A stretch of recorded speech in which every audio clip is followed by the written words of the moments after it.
Hello all. आज का जो टॉपिक है दैट इज हेड इंजरी या तो फिर ब्रेन इंजरी। हेड इंजरी या ब्रेन इंजरी बहुत ही कॉमन कॉज है जिसकी वजह से ब्रेन डैमेज होता है और डेथ भी हो सकता है। अगर डायरेक्ट इंजरी होती है या फिर डायरेक्ट ब्रेन डैमेज होता है तो इन सीवियर कंडीशन डेथ भी हो सकता है। तो इसके लिए head injury is very important topic. ठीक है, तो आज इस वीडियो में हम लोग देखेंगे हेड इंजरी की डेफिनेशन, कॉजेस, टाइप, उसके क्लासिफिकेशंस क्या क्या होते हैं, साइन एंड सिम्टम्स क्या रहते हैं, अगर हेड इंजरी रहती है तो डायग्नोस्टिक इवैल्यूएशन क्या रहता है, मैनेजमेंट क्या होता है और कॉम्प्लिकेशंस क्या होता है। ब्रेन इंजरी रिलेटेड जो टर्मिनोलॉजी है वो वीडियो के लास्ट में देखेंगे। हेड इंजरी को हेड ट्रॉमा या ब्रेन इंजरी या तो फिर ट्रॉमेटिक ब्रेन इंजरी भी बोलते हैं। तो व्हाट इज ब्रेन इंजरी या फिर ट्रॉमेटिक ब्रेन इंजरी क्या होती है? Injury to the head involves trauma to the skull and brain. मतलब कोई भी इंजरी, कोई भी हेड इंजरी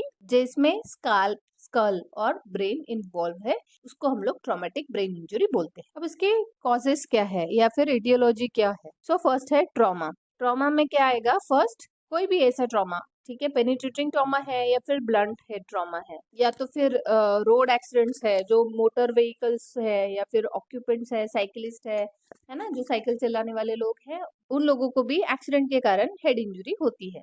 नेक्स्ट है स्ट्रोक। स्ट्रोक या सीवीए जिसमें क्या होता है? ब्लड क्लॉट होता है या फिर जो ब्रेन का आर्टरीज है या वेन है वो डैमेज होता है। सेरेब्रोवेस्कुलर एक्सीडेंट, सीवीए भी बोलते हैं। ठीक है, इस स्ट्रोक के रिलेटेड मैंने वीडियो पहले से ही बना के रखा है।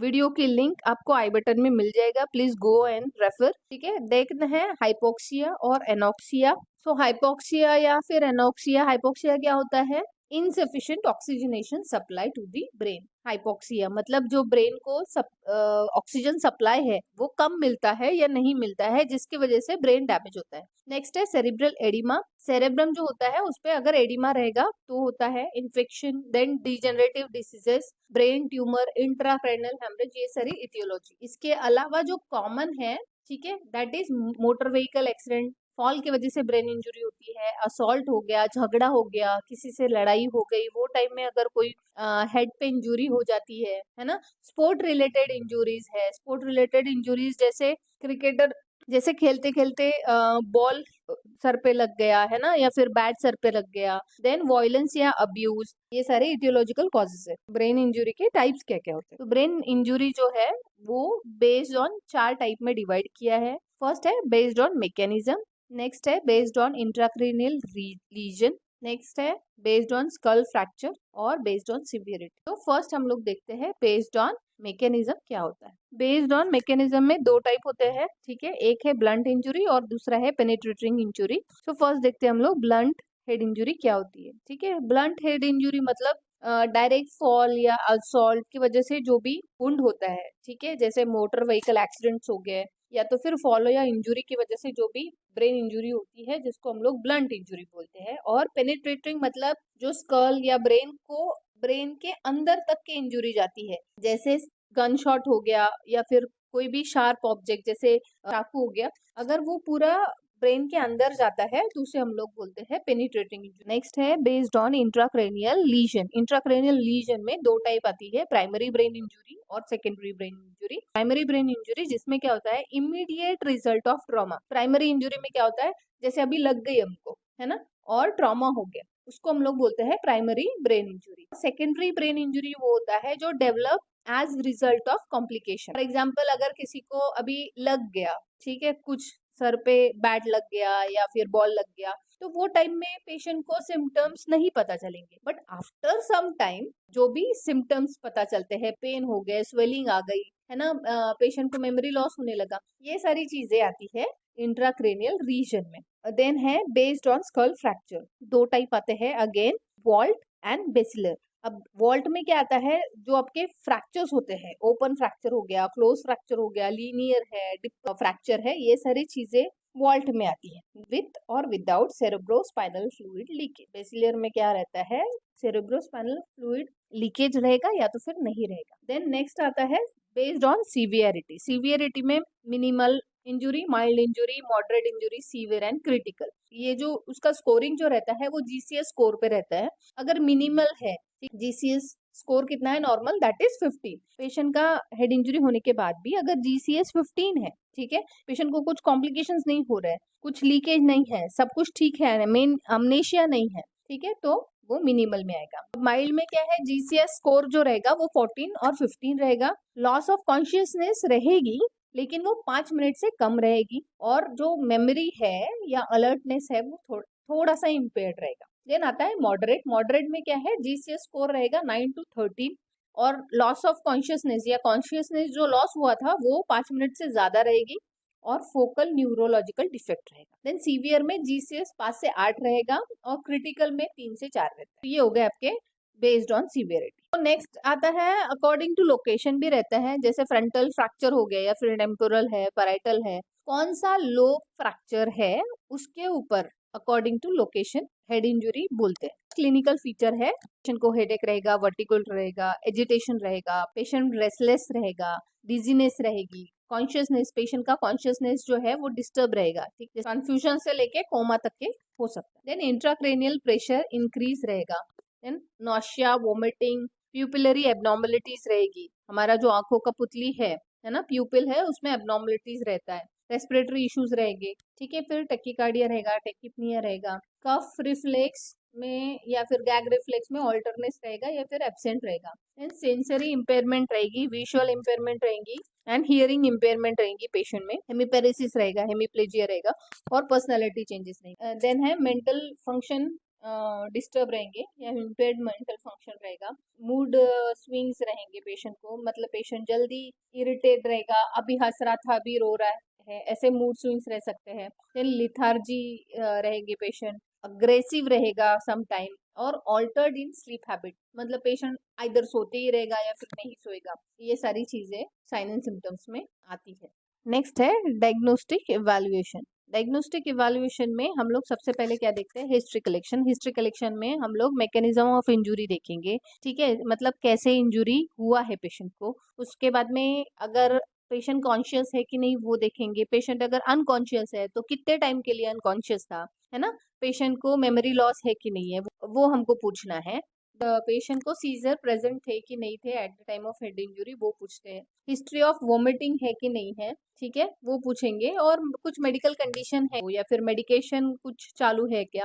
मेडिकेशन में हम लोग स्पेशली एंटीकोएगुलेंट देखते हैं। देन आता है फिजिकल एग्जामिनेशन।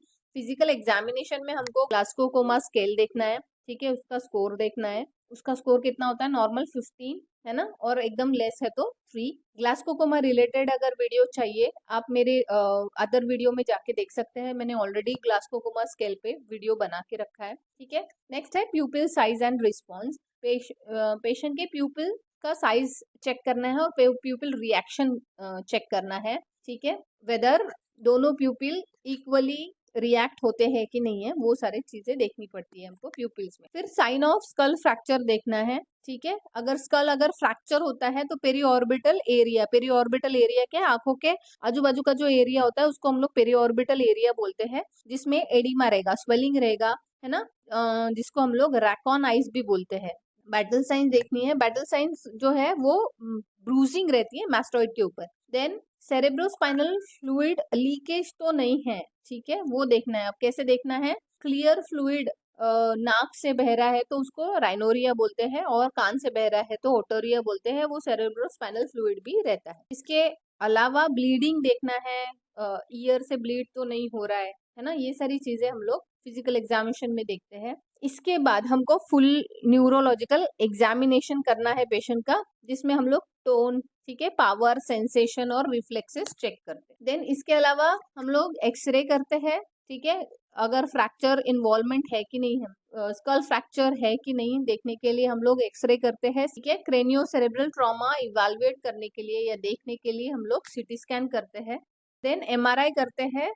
एमआरआई जो है, एमआरआई में हम लोग डिजेनरेटिव स्मॉल लीजन्स देखते हैं, और एमआरआई स्कैन जो है वो मोर सेंसिटिव होता है सिटी स्कैन से, ठीक। पोजिस्ट्रॉन इम्यूनेंस टोमोग्राफी भी करते हैं, एंजियोग्राफी करते हैं और न्यूरोसाइकोलॉजिकल टेस्ट भी करते हैं। सर्वाइकल स्पाइन एक्सरे करते हैं to detect the cervical injury. फिर ट्रांसक्रेनियल डॉपलर भी करते हैं for measurement of CSF.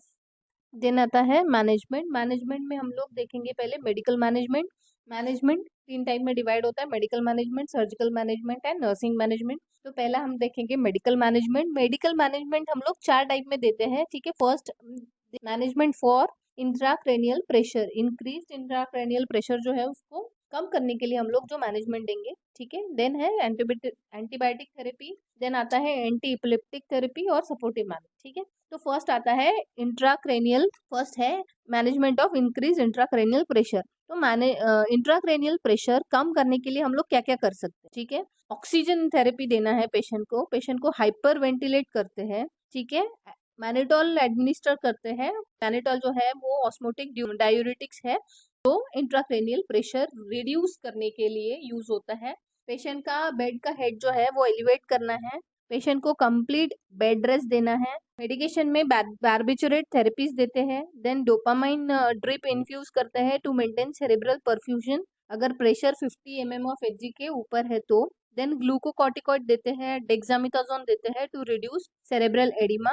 Then आता है एंटीबायोटिक थेरेपी, ठीक है। एंटीबायोटिक थेरेपी जो है वो इन्फेक्शन प्रिवेंट करने के लिए देते हैं basically. Then anti epileptic therapy जो है टू प्रिवेंट सीजर, कन्वर्जन जो है या फिर सीजर जिसको बोलते हैं, वो प्रिवेंट करने के लिए या ट्रीट करने के लिए हम लोग एंटी एपिलेप्टिक थेरेपी देते हैं, और उसका एग्जाम्पल है फिनोटॉइन। देन आता है सपोर्टिव मेजरमेंट या मैनेजमेंट, ठीक है। सपोर्टिव मैनेजमेंट में वेंटिलेटरी पेशेंट को वेंटिलेटरी सपोर्ट देते हैं, अगर पेशेंट खुद से ब्रीथ नहीं कर रहा है तो पेशेंट को वेंटिलेटर का सपोर्ट देते हैं। देन वैसोप्रेसिन यूज करते हैं टू मेंटेन ब्लड प्रेशर।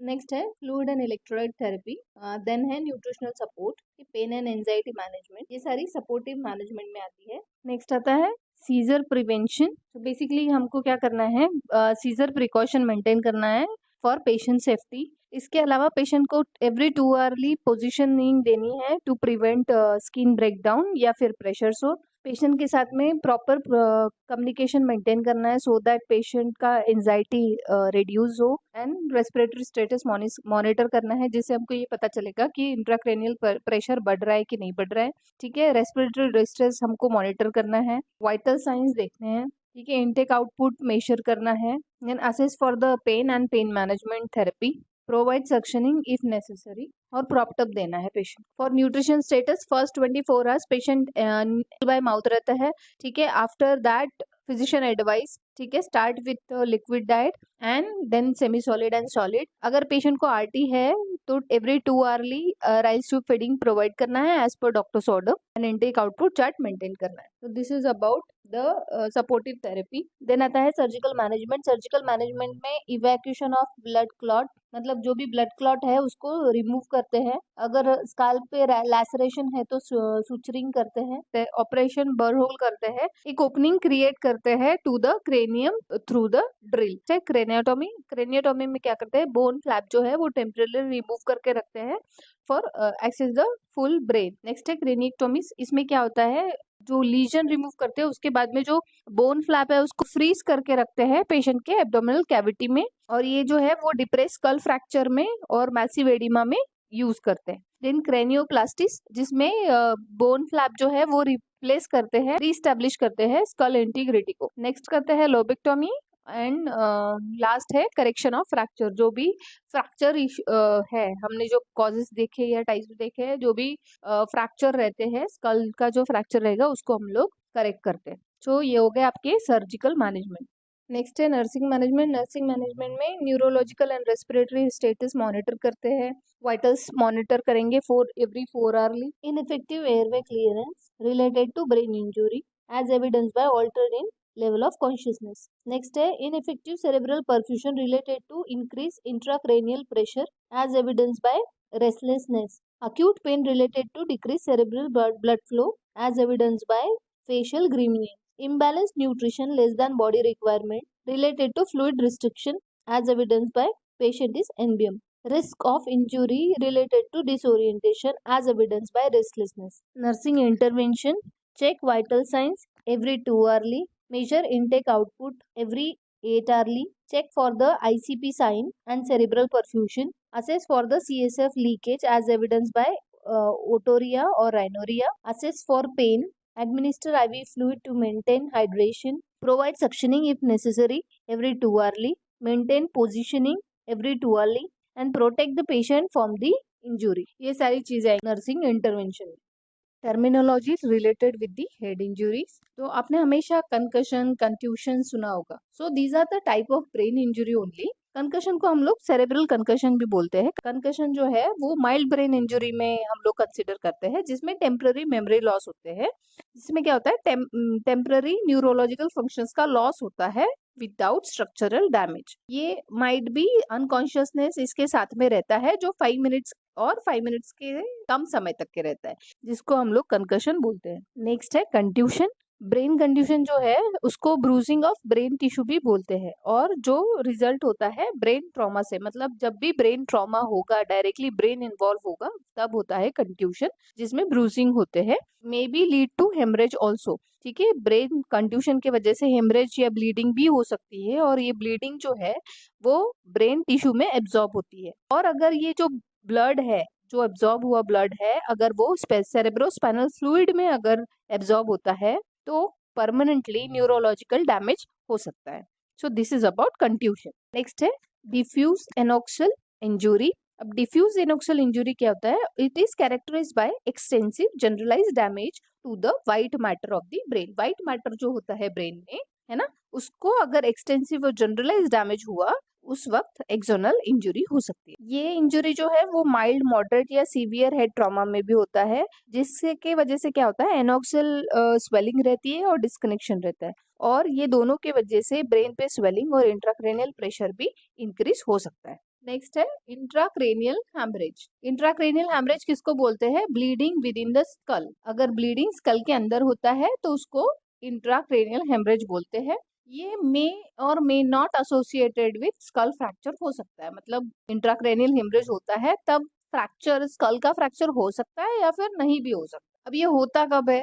जब brain is force against the inside of skull. अंदर के ब्रेन को जब फोर्स लगता है या फिर धक्का जब लगता है, तब हेमरेज होता है या इंट्राक्रेनियल हेमरेज होता है। तो इसके जो टाइप्स है, बेसिकली 4 टाइप है: सबड्यूरल, एपिड्यूरल, सब एरिकनॉइड एंड इंट्रापेरेन्काइमल। सबड्यूरल हेमाटोमा तब होता है जब ब्रेन और ड्यूरा मैटर के बीच की वेन्स जो है वो रप्चर होती है। एपिड्यूरल हेमाटोमा तब होता है, कैमल हेमाटोमा जो है जब ब्लड जो है वो ब्रेन टिश्यू के अंदर कलेक्ट होता है। एपिड्यूरल हेमाटोमा किसको बोलते हैं? जब ड्यूरा मैटर रप्चर होता है, there is a rupture between dura mater और स्कल। तो ये हो गए 4 टाइप। आज के लिए बस इतना ही। If you do like my video, please like, subscribe and share.